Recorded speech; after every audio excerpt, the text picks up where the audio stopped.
கிச்சனில் கேரளா ஸ்டைலில் அவியல் ரெசிபி வந்து நம்ம பண்ண போகிறோம்.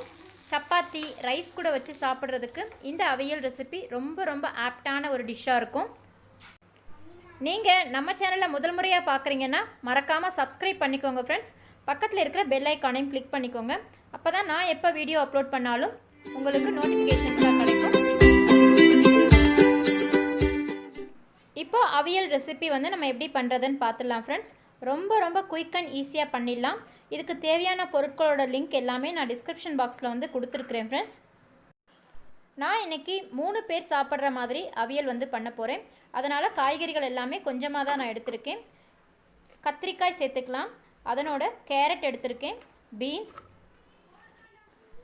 இதோட பூசணிக்காய் கொஞ்சமாக எடுத்திருக்கிறேன், சேனக்கிழங்கு அதே அளவுக்கு, ஒரே ஒரு முருங்கைக்காய் வந்து கட் பண்ணி எடுத்துருக்கிறேன் ஃப்ரெண்ட்ஸ்.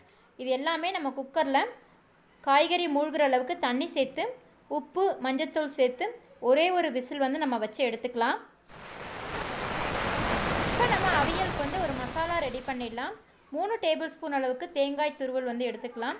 அதனோட 1 டீஸ்பூன் சீரகம் வந்து ஆட் பண்ணிக்கலாம் ஃப்ரெண்ட்ஸ். காரத்துக்கு தகுந்த மாதிரி பச்சை மிளகாய் வந்து சேர்த்துக்கலாம். நான் இன்றைக்கி 3 பச்சை மிளகாய் வந்து எடுத்துருக்கிறேன்.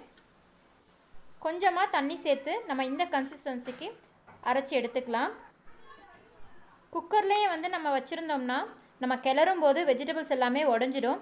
அதனால் நம்ம வேறு ஒரு கடாய்க்கு வந்து மாற்றிக்கலாம் ஃப்ரெண்ட்ஸ்.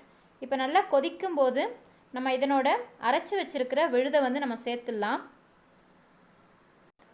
இது சேர்த்ததுக்கப்புறம் ஒரு 3 நிமிஷம் லோ ஃப்ளேமில் வச்சு நல்லா கொதிக்க விட்டுக்கலாம். இந்த மாதிரி கொதிக்கிற ஸ்டேஜில் நம்ம ஒரு 2 டேபிள் ஸ்பூன் அளவுக்கு தயிர் ஆட் பண்ண போகிறோம் ஃப்ரெண்ட்ஸ். தயிர் நம்ம ஆட் பண்ணால் தான் அவியலுக்கு வந்து ஒரு நல்ல டேஸ்ட் கிடைக்கும். தயிர் ஆட் பண்ணிவிட்டு திரும்பவும் ஒரு 2 மினிட்ஸ் நம்ம வந்து நல்லா கொதிக்க வச்சுக்கலாம். அவ்வளவுதான் ஃப்ரெண்ட்ஸ், நம்மளுக்கு சூப்பரான அவியல் வந்து ரெடி ஆகிடுச்சு. 1 டீஸ்பூன் அளவுக்கு தேங்காய் சேர்த்து கடுகு கருவேப்பிலை மிளகாய் வத்தல் சேர்த்து தாளிச்சிக்கலாம். அவியல் வந்து தேங்காயில் தாளித்தாதான் டேஸ்ட் வந்து இன்னும் சூப்பராக இருக்கும். நீங்களும் இந்த ஈஸியான ரெசிபி ட்ரை பண்ணி பார்த்துட்டு உங்களோட கமெண்ட்ஸை வந்து போஸ்ட் பண்ணுங்கள் ஃப்ரெண்ட்ஸ். இந்த வீடியோ உங்களுக்கு பிடிச்சிருந்தா உங்களோட ஃப்ரெண்ட்ஸ்க்கும் ரிலேட்டிவ்ஸ்க்கும் ஷேர் பண்ணுங்கள். தேங்க்யூ.